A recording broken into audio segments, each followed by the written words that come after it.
Salve, salve galera, professor Milton na área, um abraço a todos, bom final de semana. Hoje eu vou fazer aí a publicação da aula de ontem, sexta-feira, tá? 25 de março, onde nós trabalhamos aí a questão do homem como ser político, ok? Então, nós vamos discutir o papel do ser humano na vida política.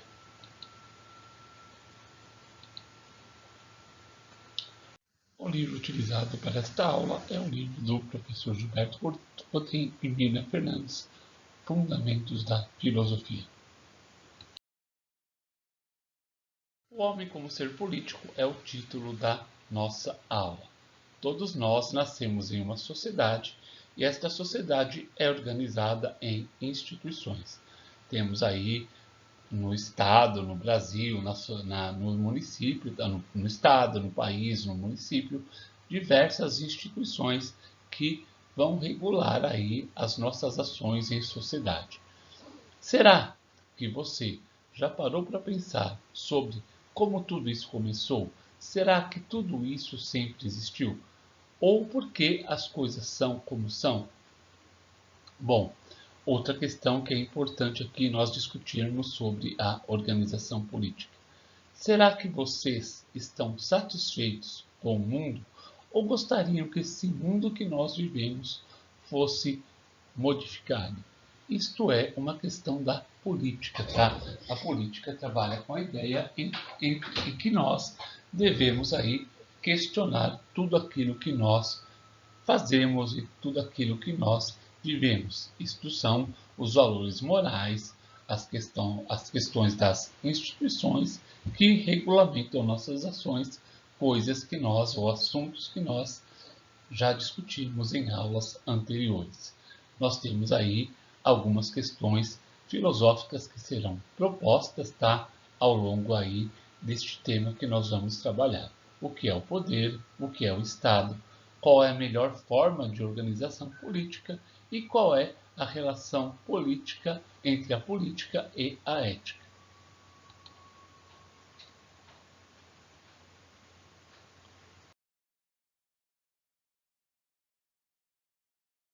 Bom, o que é política, tá? Será que a política é a busca do bem comum ou apenas a realização do exercício do poder?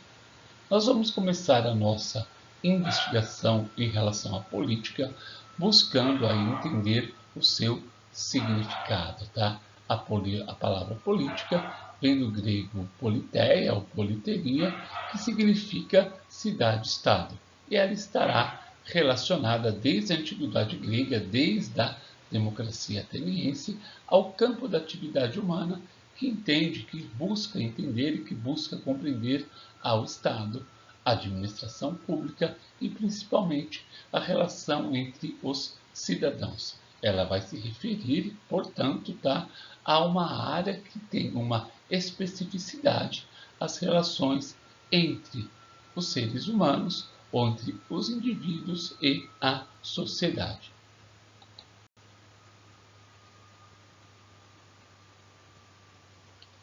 Nós vamos ver agora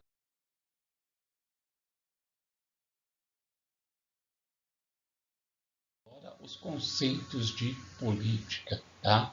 O conceito grego, o conceito antigo de política, que vai desde a Grécia Antiga até a Era Medieval, vai trabalhar com a ideia de bem comum, tá? O Aristóteles vai escrever uma obra muito conhecida, que é o livro A Política, onde ele vai analisar como funciona a estrutura política na sociedade. Ele faz uma análise, ele faz um estudo das formas de organização política do seu período.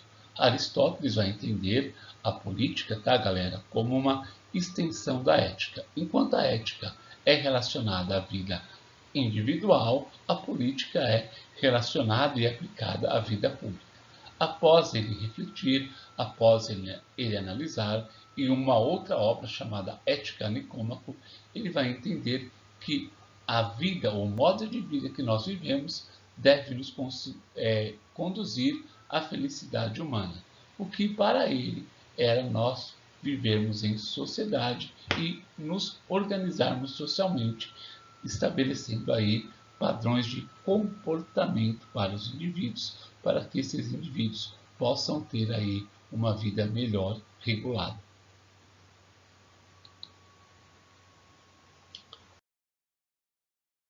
Aristóteles vai dizer também, tá? E vai considerar que em sua investigação é fundamental, pois para ele a polis ela é superior ao indivíduo, ela precede ao indivíduo. Ela é uma criação natural do ser humano, ou seja, o ser humano é um animal político por natureza, ele nasceu para viver em sociedade. O conceito grego de política, como eu falei há pouco, ela tem como uma esfera a realização do bem comum. Ela vai se tornar clássica, ela vai durar aí do período antigo até o período medieval e até hoje ela dura, se nós formos pensar de forma mais crítica, né, que é a conquista do bem comum, onde os indivíduos, independente da classe social, sejam atendidos aí pela ação do Estado. Outro conceito de política vai surgir a partir do período moderno, da Idade Moderna. Tá? O filósofo italiano Norberto Bobbio, que é aí do século XX, tá? Nasce em 1909, vai falecer em 2004, ele vai perceber, tá, que existiu uma mudança, uma forma de se compreender a política diferente. Essa forma política vai começar aí com Maquiavel e seu realismo político, onde ele percebe e define, e Bobbio vai determinar isso também, que a política nada mais é do que a conquista e a manutenção do poder. Tá? Então, o poder é um tema central da filosofia política moderna e contemporânea, porque ela está relacionada aí ao fenômeno do poder. E o que é o poder? A busca da conquista de algo. Então, quando eu conquisto algo, eu não quero poder perder. O poder político, então, é algo assim fascinante, porque eu posso comandar a vida de vários indivíduos a partir aí da minha ideologia, da minha forma de compreender o mundo e vou exercer aí um controle de domínio que pode trazer prejuízos à sociedade, porque, em tese, eu quero manter o poder conquistado.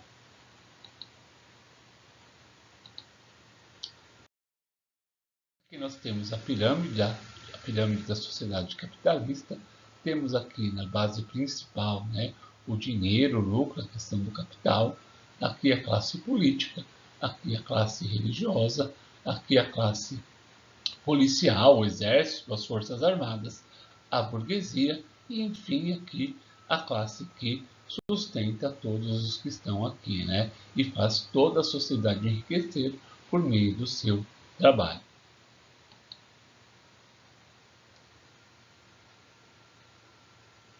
Nesse slide,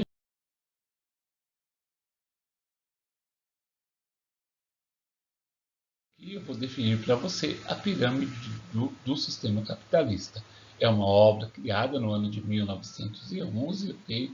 Tem aqui o seu autor, e nós temos aqui, a partir da ilustração que nós vimos na página, no slide anterior, de baixo para cima, cada um ou cada nível com seus termos definidores.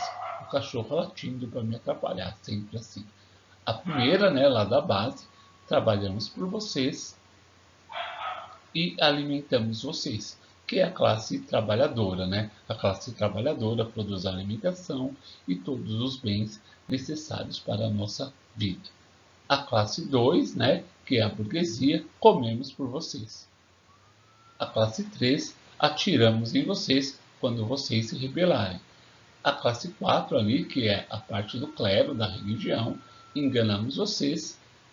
E a classe política, que é o número 5, nós mandamos em vocês.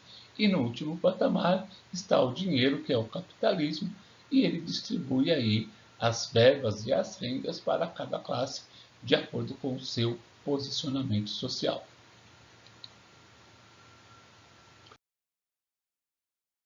O fenômeno do poder, sobre Bertrand Russell, esse filósofo aqui, do século XIX e parte do século XX, que vai fazer uma análise sobre o fenômeno do poder.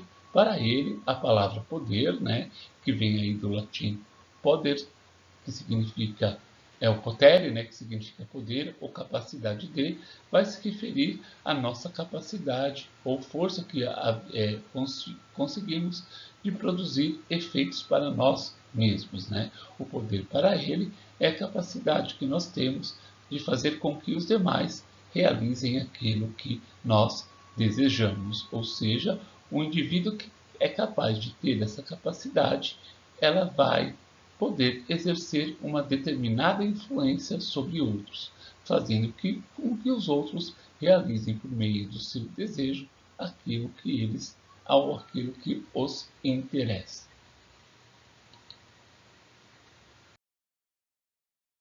O fenômeno do poder, aqui tem um livro do Bertrand Russell, tá? O fenômeno do poder costuma ser dividido em duas categorias, ou seja, o ser humano vai dominar a natureza e posteriormente vai dominar o outro ser humano, como eu já mencionei para vocês em outras aulas, tá? O poder da natureza é o homem e a sua capacidade de transformar a natureza conforme a sua necessidade, e o poder do ser humano é, como nós vimos aí no slide anterior, a capacidade que o indivíduo que detém o poder de realizar e de fazer com que o outro faça aquilo que ele deseja. Tá? A filosofia política vai investigar o poder do ser humano sobre outro ser humano e colocar aí críticas a respeito desse comportamento e dessa situação que coloca indivíduos submetidos a interesse de outros para que possam realizar aí a sua vontade e a sua manutenção do poder. E aí vocês vão responder aí duas questões. Vocês vão fazer aí uma síntese, tá? Um resumo a respeito do que é o conceito antigo e o conceito moderno de política. Nós vimos que no conceito antigo era a busca do bem comum, o interesse coletivo, e no conceito moderno de política, a busca e a manutenção de poder. Ok? Então vocês vão explicar aí essa diferença. Aí a questão 2, o poder é a posse dos meios que levam à produção de efeitos desejados. Explique essa afirmação, ou seja, o que o indivíduo tem o poder é capaz de fazer para que os outros façam aquilo que ele deseja. Tá? Então, um abraço a todos. Respondam aí as questões que estão formuladas e postadas aí para vocês. Um abraço e até a próxima aula.